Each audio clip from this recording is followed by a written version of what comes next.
Right, you want me to talk? Hi, hello, good evening. My name is Stephen. I am an alcoholic and also I'm a Christian. I was brought up in the Catholic faith where all I heard was about God was hellfire and brimstone. I do remember when I was going to visit the neighbour's house and you look up at the picture of our Lord and you're looking down at you. And somebody would say, if you're naughty, you were going downstairs. That's all I heard. That's all it was in my, it was in my head. You know, I felt like my life was doomed. When I was growing up as a young lad, my father used to tell me I was a good for nothing waste of space and all other expletives included in that. And I felt most of my life I was never fitted in anywhere, and I was never going to be anything. But all this false information that I was brought up with, and which I brought into a lot of my adult life, and plus I suffer from an illness called a spiritual malady, which keeps me separated. I feel separated from you, God, and I couldn't sit down and have small talk with people until I found that alcohol. I know what the alcohol did. I had first class information about what alcohol did. How it upsets the family, tears the family apart. My father was an alcoholic. Unfortunately, he died from this disease. I had all first class information. I do remember saying to myself when I was about 15 or 16, and I said, my drink is getting as bad as my dad's. I'm going to give up the drinking. But when I had that enough drinking, I can explain my alcoholism is like a seed that's out in the desert. And when enough rainfall falls and it just blossoms up, goes pow. And that's when I had enough alcohol in my system. It just changed me from the inside out. And I said, I found the meaning of life. I knew how to fit in. I knew everything about anything. I was like a walking encyclopedia of useless information. Alcohol just helped me to cope with life, helped me to talk to people, whatever, talk to the girls, etc., etc. I come up with ideas at work, and I did things that even amazed me. And until alcohol had his weary head on me, and it turned me around. I lost my job, my wife, everything. He lost my life. I shouldn't be sitting here, but it's through God's grace that I'm sitting here on the 12-step program. And I was sitting in my flat in London late 95, everything had gone, and my sanity was gone. I was just waiting for the end. And I'd be sitting at home in my flat, and about 2 or 3 o'clock in the morning, a television program would come on as repeated from the earlier morning with John Stapleton doing a chat show. And I'd be sitting in there and I'd be having a great conversation with everybody. And then the four horsemen, the creatures would start coming out the water at you and all that. And then my bodily functions would be overreacting or overworked. And I was just ready for the end. I had been to Alcoholics Anonymous, and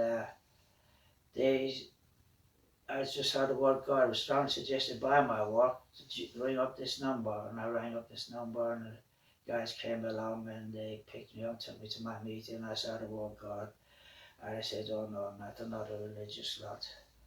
And because my then wife, bless her, she got the Jehovah's Witnesses to come around, and we were chatting and all that, and I was in and out the kitchen all the time, having this rig and kind of special brew. And because I thought God didn't have anything to do with me. But then in 95, he just grabbed me by the scruff of the neck and he put me into a rehab for 3 months, which was a very, very tough rehab. And I had to go back to AA meetings, and which was all right. My ears were getting too open instead of my mouth. And which I do have a problem at the moment, talking to people. But I do fit in. I feel part of life as it is at the moment, and it was tough. I saw about 28 people relapse. I said, how could people be relapsing? I'm not relapsing. but I just couldn't fathom it out. You know, I thought there's nobody as worse as an alcoholic as I have. I could not breathe. At the end, I could not breathe, I could not sleep, I could not walk, I could not go to the toilet without having some form of alcohol in my system. And it was killing me. I knew it was killing me, but I knew I was going to die without it. I was going to die with it. But luckily enough, God in His love and mercy put me into rehab, which lasted 3 months, and it was very tough going. And the only time I could talk was when I was one-to-one with my counsellor. And, you know, when I first met her, she said, Stephen, there's a reason why you're here. God is saving your life. And I said, you know, out of my self-pity more than all this. And he said, if God is all this and all that, and why has my wife left me? Why is my job gone? Blah, blah, blah. All self-pity nonsense. And then I was one night in my bedroom doing my homework, and you know, I had a light bulb moment, and he said, you know, there is a reason why you're here. And so from then on, I was able to sort of open up to my counsellor, and without this little can of worms I was going to keep, and nobody's going to see the light of day. I was going to carry to my grave, which almost did take me to my grave, because up here, my wiring is not right upstairs, and took me a while after I left London. I was living in London. I walked around one day, and I said, "Oh, I don't want to be here anymore." So I spoke to my counsellor about it, and so I got sent down here to North Devon to a place called Francis House, which is about 7 miles outside Barnstaple. And I was going to meetings, but I was start doing my, as we say, our house cleaning work, whereas getting rid of all the wreckage of our past. And today I firmly believe this program is God ordained, and I have no doubt in my mind about that. And I go to retreats down Buckfast, and they're fully Christian, and they do the 12-step program. Always was done in the very early days. And as they talked a lot about the Bible in those days, they started the book of James and Matthew and a few other bits and bobs. And you know, until, you know, I was gone for years, or my ego had come back in again, and if God knows anything about me, why should I tell somebody else? And how wrong I was. And it cost me an awful lot of emotional pain until I had to come willing and become humble to find somebody to take me through the program. I found a guy who I'd seen change before my eyes. He'd come out of a very long time rehab, and he got sicker and sicker, and then I just saw him change in front of my eyes. I said, "Can you do it for me?" Of course I will. So we went through the 12-step program. We started from the first step right through to 4, 5, 6, 7, 8. Whereas 4 is where you write down all your defects, you carry down your resentment and your anger and harms done to other.